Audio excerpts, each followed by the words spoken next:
Well, Kane, welcome into to the Raw, mate. I suppose we can start with the here and now. Tell us how the boys have bounced back after the Shield Challenge on the weekend. Firstly, thank you for having me. It's been a good start to the week. Positive.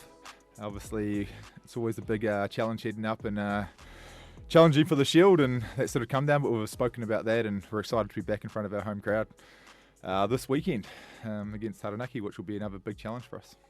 What did you make of that performance? Obviously, given your sort of area up front, that was always going to be a challenge with Hawke's Bay. How did you feel the guys went? I feel we fronted up and we gave it a good crack. We just didn't take our opportunities, but I thought we showed again enough. We saw that pre-season that it's a strong bunch of guys, and we just have to improve on a few aspects of our game. And I think, we can start winning some of those close matches like that instead of sort of not quite executing at important times in the match.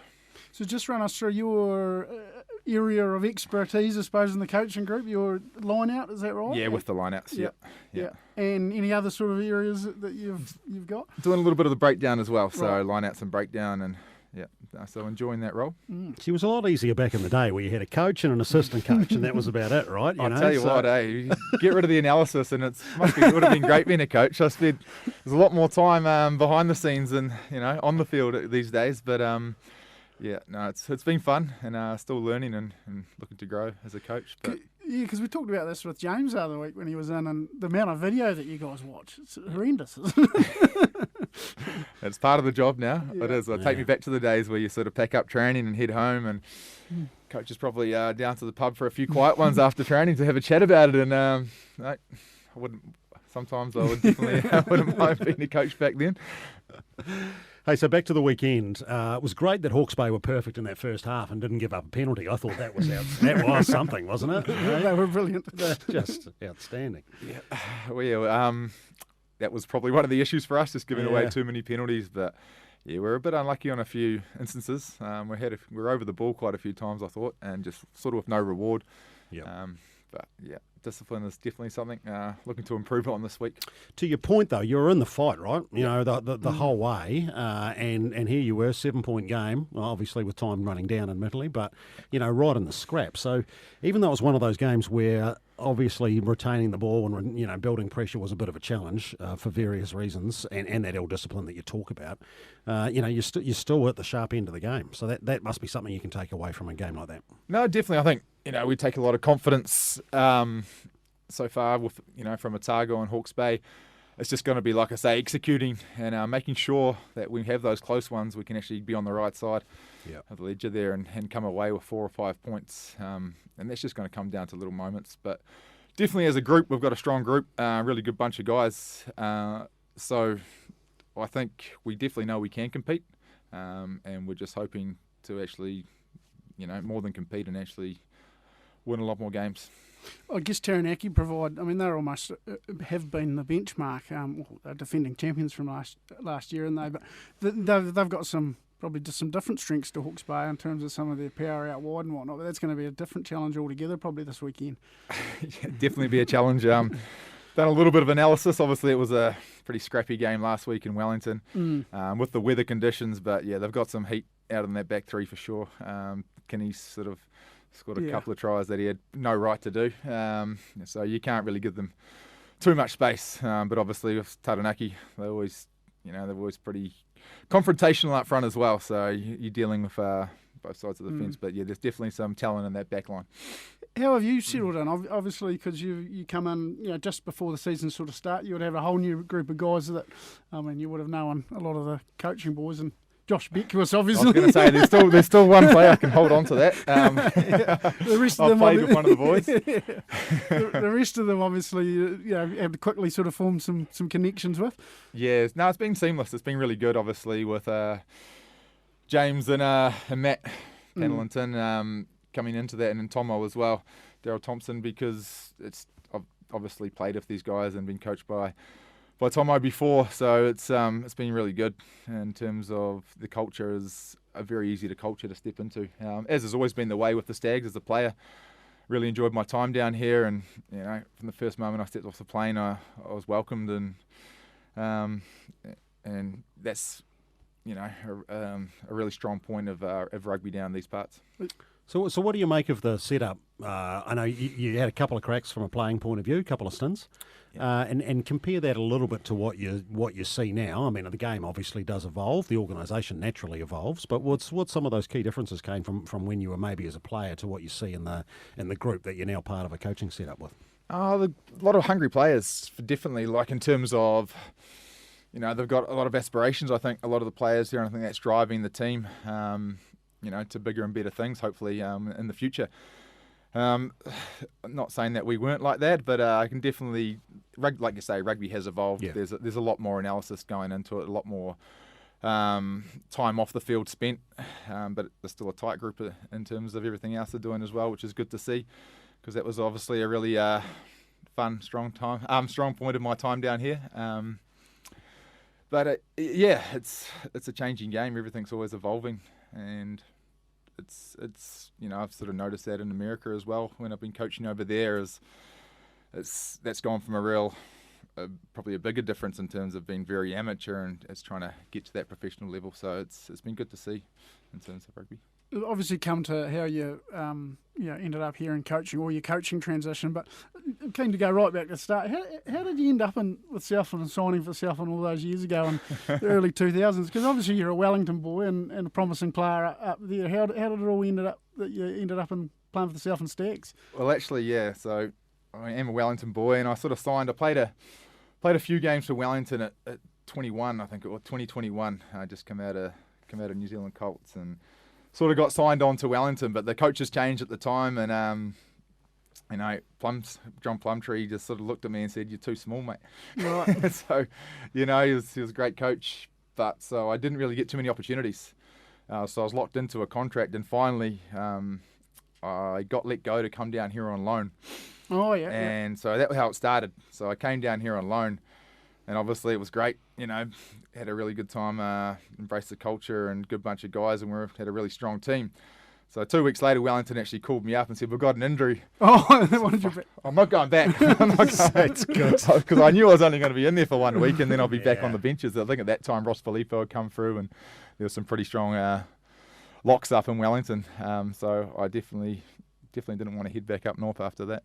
How did you wangle that? Because they would have had first rights. No, I think we actually I think I had an injury that week. That's right. I think Nibs go. I said, "Oh mate, they've already got someone else in now." He said, "No, you're injured. You're injured this week." I think it was an away trip to Auckland to Eden Park, so we would have been definitely battling up there anyway. So that's how I stayed down here. Yeah. But yeah, no, it was Goof got in touch with me first and asked if I wanted to come down. And then obviously there was the potential Super Rugby, but also you're playing international rugby as well, and that, I guess at that time, that created some, would it be fair to say, some difficulties around potential Super Rugby opportunities? It did, yeah. So I obviously started playing for the Highlanders 2006 and 2007, and then at that stage all the contracts were done for New Zealand Rugby actually, so it was sort of go and play for Samoa at the World Cup, or stay there and sign a longer term deal with the Highlanders, and there was no guarantee if I went away with Samoa, so that sort of I signed in France after that, and I enjoyed my time in France, spent 3 years over there, and then obviously an opportunity came to come back to the Stags, so I came back here for another season. 2010, yeah. 2010, obviously having the Shield and the team that was here at the time was obviously a massive opportunity, and it was great to be a part of some massive games down here. It's interesting, eh? Like in those building blocks, really, from that period that you were here first time round, from 05 to 07, it was kind of building that squad that obviously, became probably one of the most successful from a Stags point of view, at that national provincial level as well too, right? So coming back into a group that I guess had almost matured a little bit through the years that you'd probably been away was, I'm guessing, kind of the experience you had second time round. Yeah, no, definitely, because it had the good mix, it had the right mix. I think we had a lot of local lads, Derms and Wops, Hoon and those boys coming through, and then we imported some of those signings that the Stags made through that time were really key. And again, it was a culture that kept on bringing guys back down here because it was we're a really tight group of guys, and so obviously when the opportunity came back up, a lot of those guys were still playing, and again with some younger talent. coming through the likes of like Robbie Robinson. I think I remember at the time, he's a young fella, and that was always the key to the Stags' success. And I think coaching now, I can see some of the young players, some of the local boys that are coming through, and obviously just Southland boys, going so well as well. It's great to see. There's a lot of talent in this region. It's just obviously to keep them playing within this province is the struggle, I suppose, before the other options around the country. And so, but it's good to see a lot of them coming through the system. It's kind of, and that's where I was going to lead to, right? I kind of get the feeling that there's some building blocks, similar sort of building blocks potentially there, right? And you talk about a Withy or a Taylor and these guys. There are guys, right, that you can actually build Stags teams for the next 8 to 10 years around, right? Just fundamental cornerstone pieces. So it feels a little bit like that from the outside looking in. Is that fair? What the feeling within the camp and from a coaching point of view is? No, definitely what I've noticed as well. And obviously, getting Sean back into the region been massive. So yeah, hopefully there'll be a few more. I know there's still a few Stags boys up the road there in Otago. Hopefully they might make the trip back down here. But no, you're definitely right. There is definitely a strong core group of players here that I know coaches are looking to build a platform around.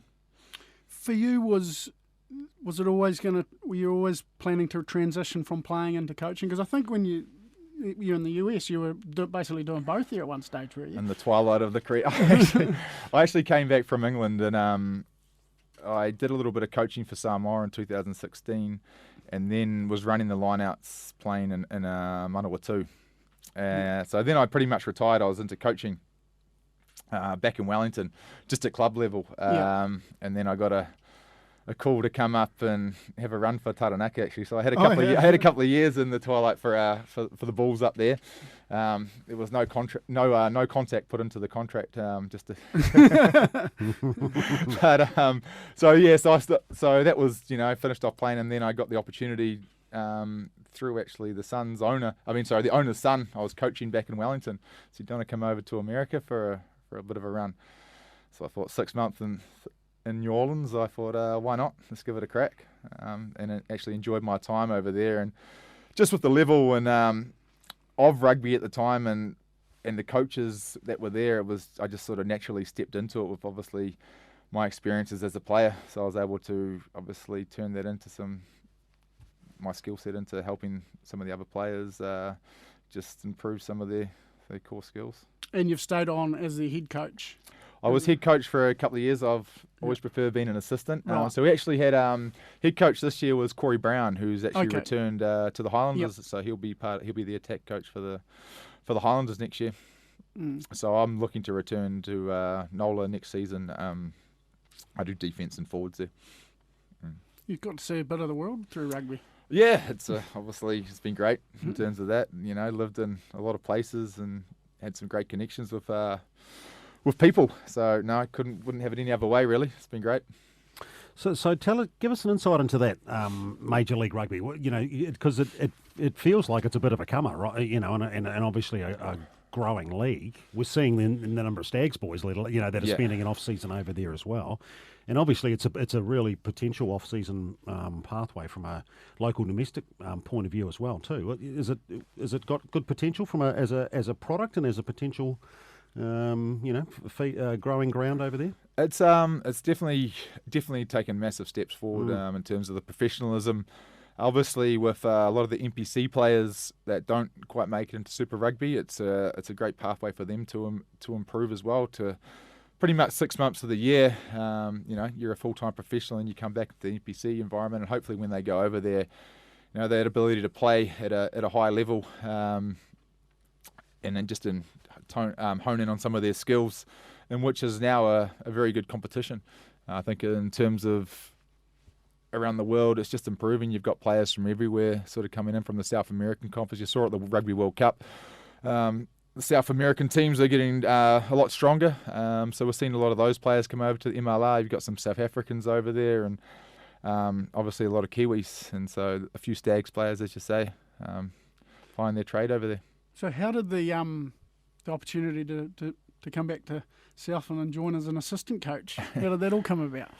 Yeah, just sort of Ben Boyle, friend of mine. Oh, He's obviously a local lad down here. He's got tight connections with James and Matt as well, and just sort of said, would I be interested? And I said, I'll definitely be interested to, get back into New Zealand rugby and definitely with the personnel I'll be working with, and obviously my connection to the city.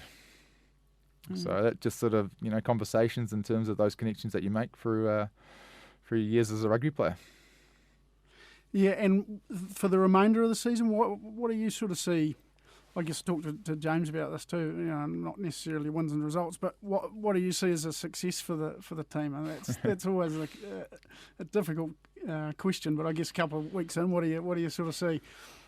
Well, I think like James is very he knows exactly what he wants in terms of what he's trying to coach and develop in terms of the players, and I think that's really rubbing off on the guys. And like I say, it's results ultimately determine to a lot of people how the season goes, but I think it's about, as you've talked about, building the squad, making them better players, making them better people, and creating a culture, and that ultimately will have the lead on effect to actually making us a stronger rugby team at the end of the day.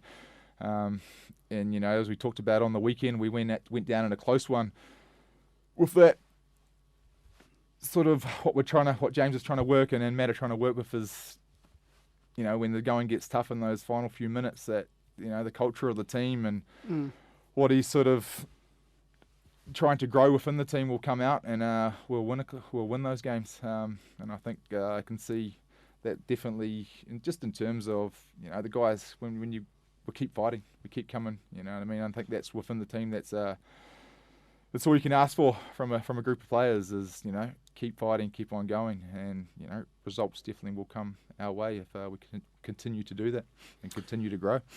Mate, if you've still got the boots, you just about get a run at the moment. I mean, I've been trying. She's getting a wee bit tight with a few of the boys that are coming up with niggles 2 weeks in. Is that a wee bit of a concern? Oh, it's a concern, but it's great. It's the guys that come in, we've got complete confidence in, and it's just next man up, and that's rugby. That's rugby for you. Next guy's got to get up and just fill his role, and I think the boys that have stepped in already have been really good for us and nailed their roles and taken their opportunities. So that's what we want. We want competition within the squad.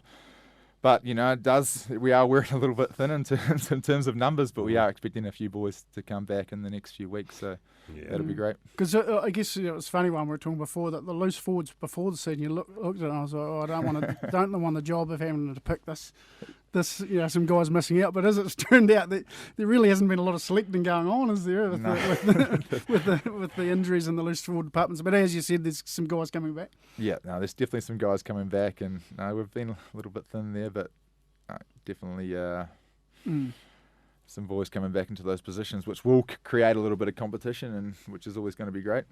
We're big Blair Ryle fans here, so it's a real shame that, wasn't it? Because man, he's he looked in good. He'd added to his game. He physically looked in great nick, and obviously, what was it? Was just a line out issue, was it during the week? One of those unlucky incidents. But yeah, as you say, I've been really impressed with Blair as well. Yeah. He's definitely destined, hopefully, for higher honours. Because, as you said, he looked like he had a very strong pre-season, but he'll be back hopefully later on in the season. So, he should definitely be back this season. And but yeah, as we said, there's some other guys coming back from injury who will fill those boots as well. And so for you, from you obviously were keen, as you said, to get back into New Zealand rugby. Yes. What's the view in terms of where you'd like to see it? Is it bunny hopping between the US and New Zealand? Is the ideal way you'd write it up, mate? If you could script how it looked from a coaching point of view over these next few years. Unsure. Honestly, it's just sort of season at a time. I done a little bit of work with Samoa as well, just in the July, which was really good. So no, I don't have too many plans on how it's all going to sort of work out. Just enjoy my time at the moment, and hopefully the rest will take care of itself. Tell me about New Orleans. New Orleans. Mate, like the food, the music, that must be a vibe in itself. Yeah, no, it's a great city. I love it. Yeah. As you said, music, food. Tourism's massive, very transient city, but there's a lot going on there. Obviously, big tourist destination, and it's a lot of fun there for sure. Did you take in any American American sport? What did you get into? Oh, that's pretty good actually, because it's quite a small city, so it's not actually too big. And you can get sort of anywhere like 10 to 15 minutes. So got an NBA team there, the Pelicans, and you've got the Saints there in terms of the football. So you can just rock up to a game within 10 minutes, and it's actually not usually, because I said it's not that big a city, you can rock up and $15-20 you can get a ticket to Happy days. Watch LeBron James and whatnot. So no, it's great. It's great for the sport for sure. So now, a Saints fan in basketball, but I've been to the ice hockey and the baseball, but no. Couldn't get into it. Can't do it. Can't do it. Mate, that's funny, because everyone you talk to goes, as an in-venue experience, they reckon ice hockey is the one that actually, from an atmosphere point of view and as a experience in-venue, is the top of the list. It's great. It is good to watch live, but no, I couldn't. I can't watch it on TV. I can't find the puck. Yeah, I know. I think it's better in venue than it is on TV. Yeah. Well, I guess when you think about it, when you're a young fella running around Wellington Club Rugby fields, where you end up, where life takes you, isn't it? It is. No, and even now, like just the Stags boys, it's quite funny. Actually, you talk about the old crew we used to have, and run up to whom we played Hawani McDonald up in Tasman. There, you've obviously got Clark, the old captain, coming down with the Highlanders now. Kenny Lynn, over with. He's an old flatmate of mine with Argentina now. So it's quite funny to see where guys who played with down here, where they've gone with their careers, and a lot of coaches come out of that team. That's right. I wonder that. Yeah. I guess Goof and Nibs will take credit for that. They've passed on some sort of knowledge. So I guess there's a lot of wisdom there. A lot of wisdom. That is something, though, isn't it? When you think about it, what is it? Is it just was that some of the success of that group? Do you think you just had guys who were natural leaders or thinkers of the game, or is it just the way it's worked out? It's but no, there's a lot of talking within the group, so they probably there's a lot of opinions, I'm sure. Goof and Nibs will tell you that. They probably allowed us to express some of those opinions, and the boys have followed on with it. What about your old locking partner and Josh Beckwith? I mean, just tell us, like, from a longevity point of view, from a professionalism and preparation point of view, tell us, give us a bit of a sense as to what an absolute inspiration that bloke is. Yeah, obviously a local lad down here, and no, it's great to see him still running around. It makes me feel, knowing that I played a player here, it makes me feel a little bit younger. I forget it, but no, he's been great just in terms of leadership. Yeah. Obviously, given a lot to the jersey and the province, and it's great to see him return from his overseas travels, and come back and put on the Stags jersey again. And very well respected man down here, and a key member of the team again this year. He's obviously had 2 starts again and still going strong. Yeah. So in terms of the Samoan connection, obviously you played with them on the coaching point of view. I mean, I don't know how much you want to delve into it, but I mean, obviously the Pacific is in their growth and whatnot is always a hot sort of topic, and particularly Samoa pulling out of the India tour, I suppose. Where do you see things at with Samoa, I suppose? Yeah, obviously it goes in waves. I think Fiji are going really strong at the moment in terms of their development. It's just always very hard, I suppose, with Samoa. The challenges that you're always going to have is having access to players. So for me, it's kind of hard. You've got the Pacific Nations Cup going on at the moment, but it's at the same time as the NPC. It's the same time as the seasons are starting over in Europe. So that's the hard part, and it's going to continue to be the hard part. The good part about it, I suppose, is there's a wealth of talent within, obviously, Samoan heritage. So it's, again, the next men stepping up and those guys getting their opportunity. And it's a very strong team, actually. They've got to play Fiji this week, which I'll be keenly watching. So that should be a really good game. But it's just around, so having the availability of players. But it's a very strong coaching group they've got over there. And it's just... Hopefully, when I played, we had the luxury of playing a lot more Tier 1 countries. At the moment, it's a little bit harder, but it was great to see you actually had a victory over Italy this year in July, which I think will do wonders in terms of, the confidence of the team and obviously put us back on the world radar again. So for you personally, going back probably to your playing days here, but to be able to pull on that Samoan jersey and play for Samoa, what did that mean? It was massive, yeah. No, I loved it. Just family, really just to make those connections again. My grandmother was born over in Samoa, so sort of turning up there for the first time, and a lot of family turning up, and it's still great. So I caught up for them again when I was back over in Samoa, and it's just really proud, I suppose, is to be able to make those connections and put on the jersey and for my family.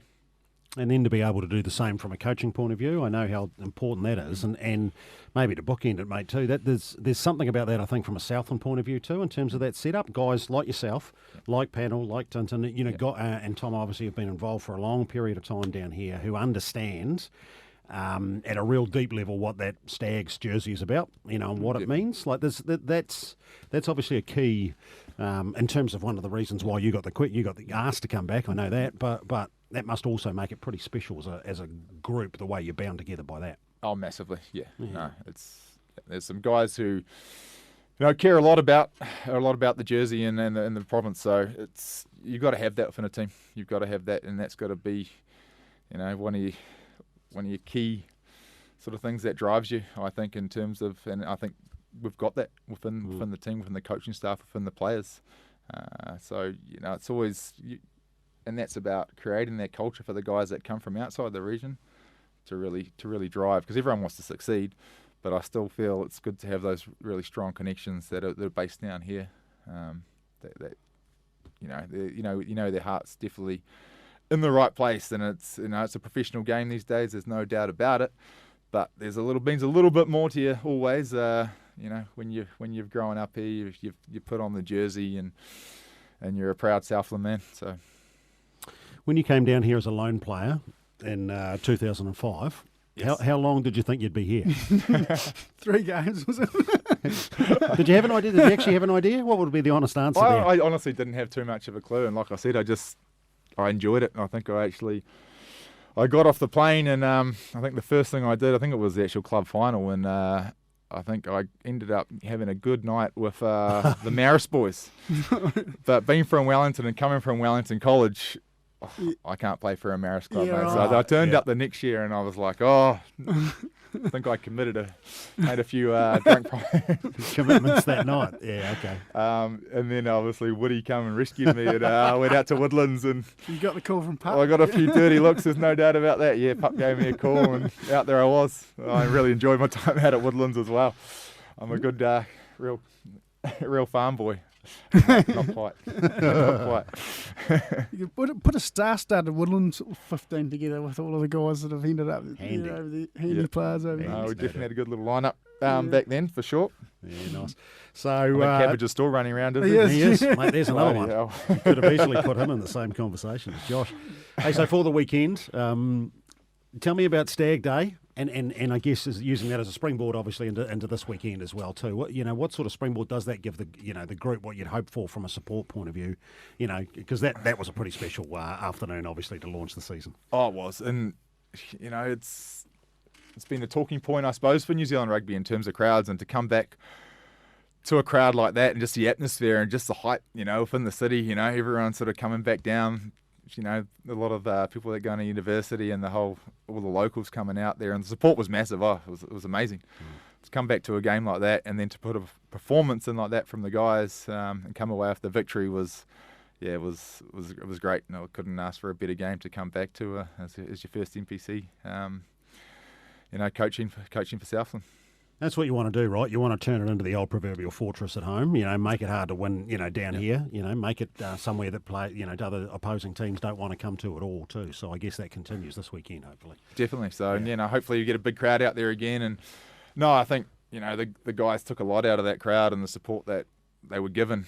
So there's no doubt that we definitely do want to turn that into a fortress and come down here and give it all we've got, for sure. I'd imagine a nice, calm coaching box to be a part of, is it? Always. Yeah. Always. Hey, good stuff, mate. Hey, listen, it's awesome to have you back. It really is, and it does speak volumes, to attract someone like you back, and also your keenness to come back. I think, it's one of those classic win-wins. So, it's good times to be a Stags fan, man. So good luck on the weekend, and we'll keep in touch. Thank you very much. No, appreciate it. Cheers.